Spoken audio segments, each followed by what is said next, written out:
Welcome to the How to Write a Research Paper series. My name is Danielle Applebaum, and I'm an academic librarian at Farmingdale State College. In today's video, we're going to talk about developing a thesis, outlining, and writing the paper.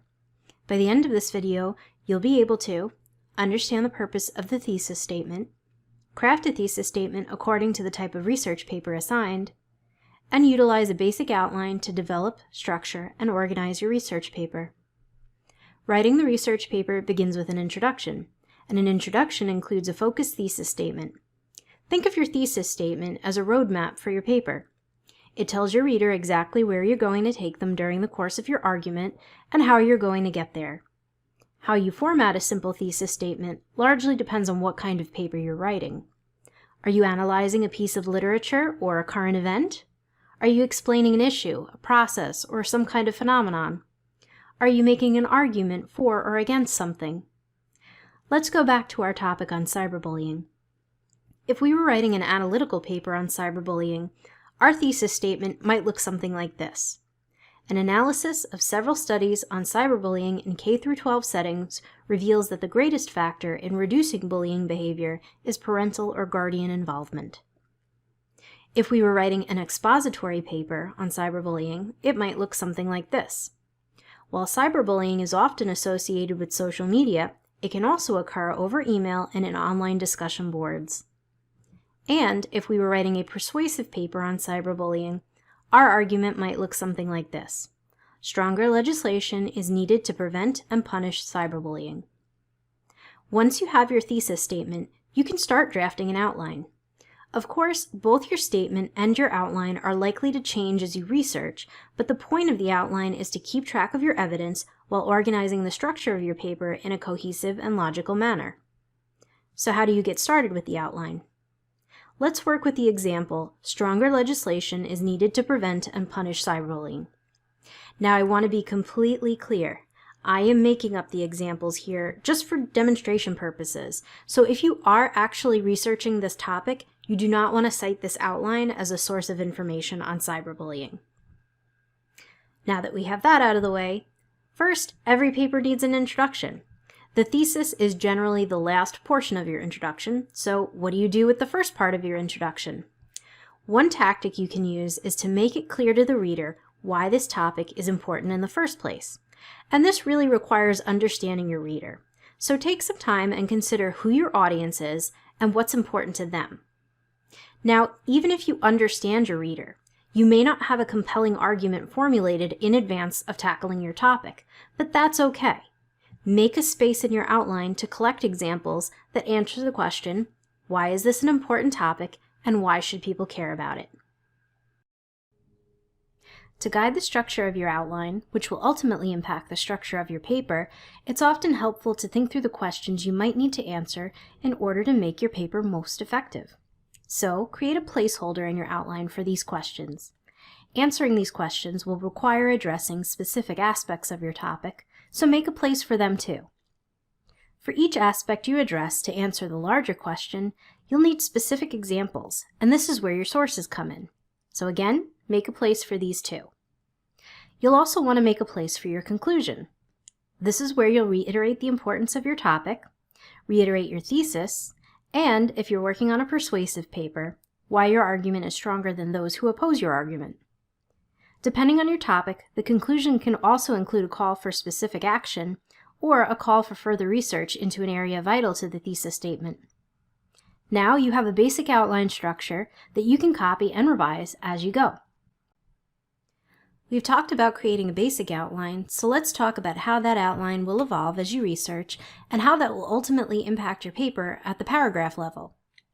As we've discussed earlier, guiding questions can be helpful in structuring your argument.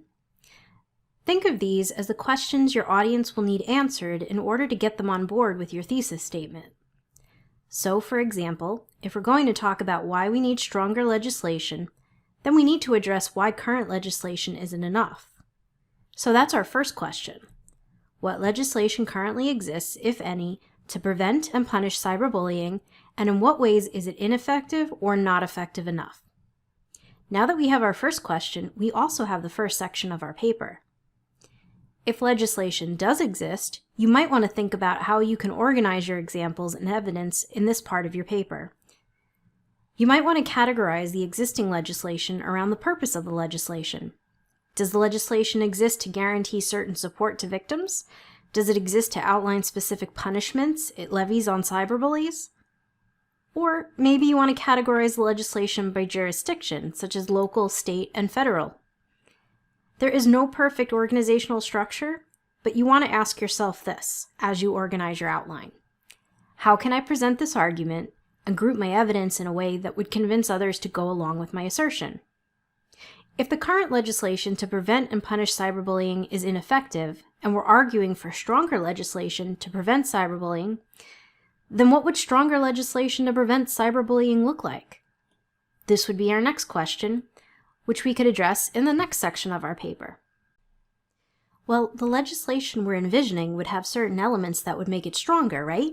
So even if we don't know yet what these specific elements are, because we're going to uncover them as we read about the topic, we can put a placeholder in our outline for each potential element that might create stronger legislation to prevent cyberbullying. And for each element, we can gather examples that share some kind of commonality.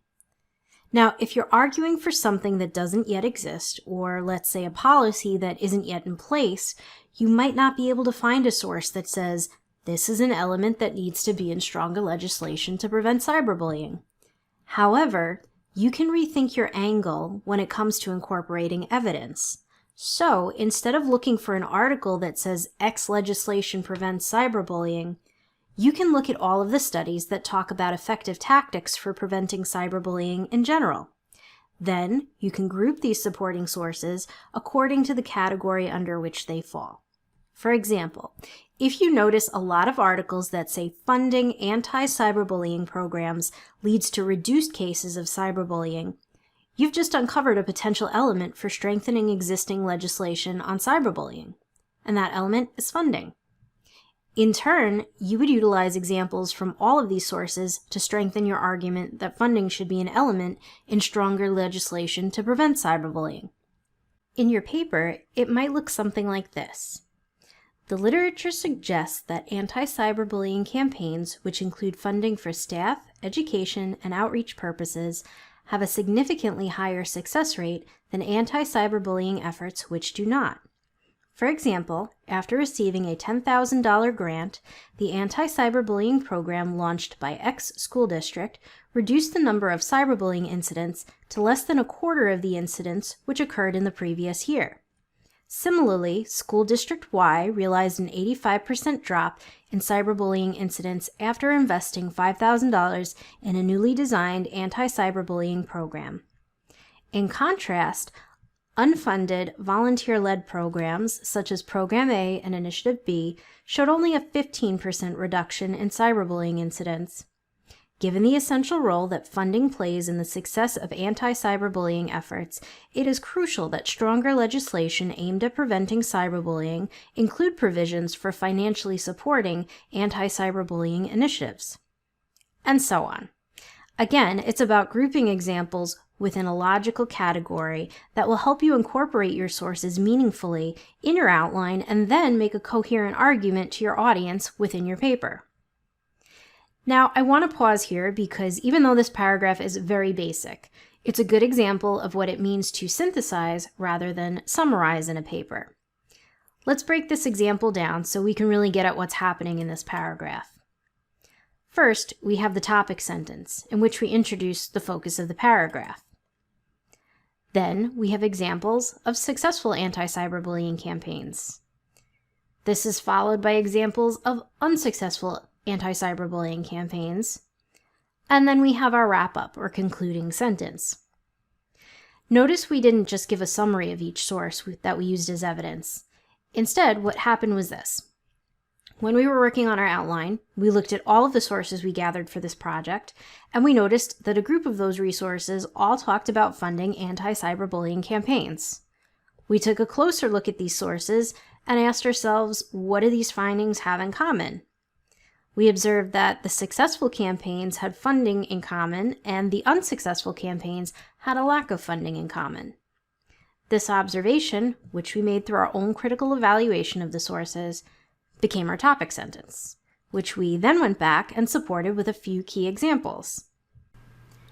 Our conclusion then reiterated the specific element we introduced in the topic sentence and tied it back into our thesis statement. So essentially, at its most basic level, the structure of our paragraph worked like this. The topic sentence said, "Here's what the literature or the research is telling us about a specific aspect of this topic." The supporting example said, "Here are outside sources that support my observation about what I think the research is telling us about this topic." And your conclusion said, "Since the research says X about this topic, it makes sense to support or oppose Y in response." Now that we've talked about structuring at the paragraph level, one way to strengthen a research paper that has argumentative or persuasive components is to address arguments that stand in opposition to yours. So you want to include a space in your outline so you can note any time a source that you encounter presents an opposing viewpoint or a conflicting viewpoint. In fact, you could actually introduce an argument with an opposing viewpoint. For example, you could say something like this. Many have criticized local, state, and/or federal spending in anti-cyberbullying programs as a waste of taxpayer dollars, yet an overwhelming majority of funded anti-cyberbullying programs have demonstrated success in effectively preventing cyberbullying, for example, and so on. Now let's consider our last question. If the current legislation to prevent and punish cyberbullying is ineffective and we're arguing for stronger legislation to punish cyberbullying, then we need to ask, what does stronger legislation to punish cyberbullying look like? Just like the question we addressed earlier, this too would require identifying certain elements that would make for stronger legislation to punish cyberbullying. So again, we can put a placeholder in our outline for each potential element we might want to suggest to create stronger legislation to punish cyberbullying. And for each element, we'll want to include a few examples that support our argument. Again, instead of looking for an article that says X legislation effectively punishes cyberbullying, you can look for research on effective measures for punishing cyberbullying. Then group the supporting sources according to measures which have something in common. For example, if you notice a lot of articles that say community service is an effective punishment for curtailing cyberbullies from continuing to cyberbully others, you could group these examples in a single category and argue that community service should be an element in stronger legislation to punish cyberbullying. In your paper, it might look something like this. The literature suggests mandatory community service may be an effective punitive measure for cyberbullying. For example, in a study conducted at one school district, after students who were caught engaging in cyberbullying were required to do a month of community service with victims of cyberbullying, only 5% of students continued to engage in cyberbullying. Similarly, at another school district, and so on. Finally, you have your conclusion. Your conclusion should be a wrap-up and a call for action. Reiterate why the topic is important, reiterate your thesis, reiterate why your argument is stronger than those who oppose it, that is if you're working on a persuasive research paper, and explain what should happen next. In your paper, it might look something like this. Cyberbullying cases are at an all-time high, as is the severity of mental health issues arising from cyberbullying. Stronger legislation that guarantees funding for preventative measures and takes an evidence-based approach to levying effective punishments is needed more now than ever. Although many critics suggest that anti-cyberbullying programs are a waste of taxpayer dollars, the literature indicates that such interventions are a worthwhile investment for tackling this growing problem. Now is the time to pass stronger legislation to prevent and punish cyberbullying. While you'll find the tips in this video helpful for structuring your outline and getting started with your research paper, it's important to understand that it takes a lot of practice to hone your skills at writing research papers. In addition to these tips, I recommend the following. If you're in high school and you have concerns about your research paper, schedule time to review drafts with the instructor who has assigned the paper. If you're in college, ask your advisor if your school is a writing center and how to make an appointment. Finally, one of the best ways to become a better writer is to read well-written work. Although they might not be able to accommodate this request, it never hurts to ask your instructor if they can provide examples of exemplary research papers by students who took the course before you.